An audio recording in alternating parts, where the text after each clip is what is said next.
My father taught me that I should always pay attention to what is going on around me. It could help you get ahead in life, avoid an awkward situation, or even save your life. Something as simple as noticing that a woman's driver's license says Oregon on it when she's putting it back in her purse lets you know she's not from the area. Or seeing that a man's laptop has a San Francisco Giant sticker on it when he's putting it back in his bag at the airport can tell you that he's likely traveling to California. One particular moment comes to mind at a wedding I recently attended. In fact, I was a groomsman in the bridal party. It was a great wedding, and the family spared no expense on the venue, food, table settings, and entertainment. And like any member of any bridal party, I spent much time in front of the crowd, albeit silent, but nevertheless on stage showing my support of the groom and his new bride. There were many other reasons why I, in particular, would have stood out among the rest of the guests. So, halfway through the night, I was walking back up toward the dance floor, drink in hand, as I was just leaving the bar in the back, when a man in his late 50s grabbed my bicep quite firmly and forcefully pulled me down where he was sitting at the table with a woman about his age. "Get my wife a piece of chocolate cake, please," he said quite sternly, attempting to mask his annoyance that I was jovially walking by them sipping a gin and tonic, having not noticed that his wife had been apparently overlooked when the cake had been distributed.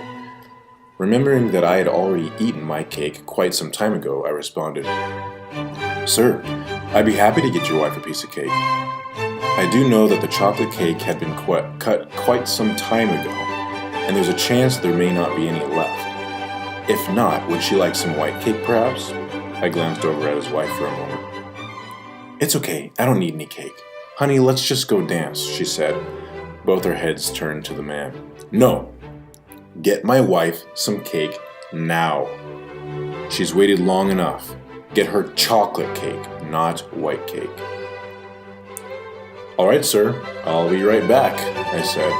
Then I put my drink down and hurried to the back to check on the cake. When I got to the back of the room, I found the waitstaff continuing to cut up the cake and prepare to disperse it to the rest of the guests. Apparently, they had simply not gotten to that man and his wife yet, but were very close to doing so. I asked the girl cutting the cake if I could please take a piece from her stand. At first she protested, but then she recognized me as a groomsman and reluctantly agreed to allow me to sneak a piece of cake. I then took the plate with the cake and strolled back up to the front, weaving in between people and walking to the base of the music. I was in quite a good mood.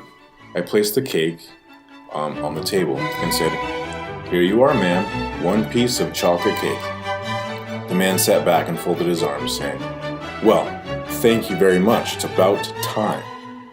The wife looked very excited and said, "Excellent, thank you very much."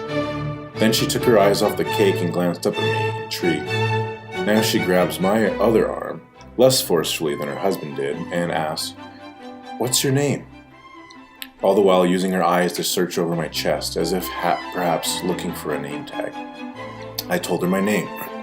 She said, "Are you new here?" Having just flown into town for the weekend, I was a bit perplexed at the question to begin with. "New here?" "Yes, new to the club." Then the gin subsided and the implications came into focus. I don't work here. I'm one of the groomsmen," I said, chuckling to myself at the case of mistaken identity. It quite amused me, to be honest. Her face, however, turned pale, and her jaw grew so long I thought it would hit the floor. The man's sleepy-looking eyes grew a bit larger, but more out of confusion about my reply than anything else. It wasn't until his wife's fist met with his shoulder, and she shared some rather choice words with him, that his expression changed as he realized his mistake. She apologized profusely, but I told her, Please, it's no problem at all. Please just let me know if there's anything else I can do for you tonight. I'll be sitting right over there if you need me."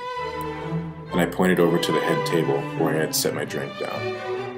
Then I walked away and met some friends on the dance floor and forgot about the incident.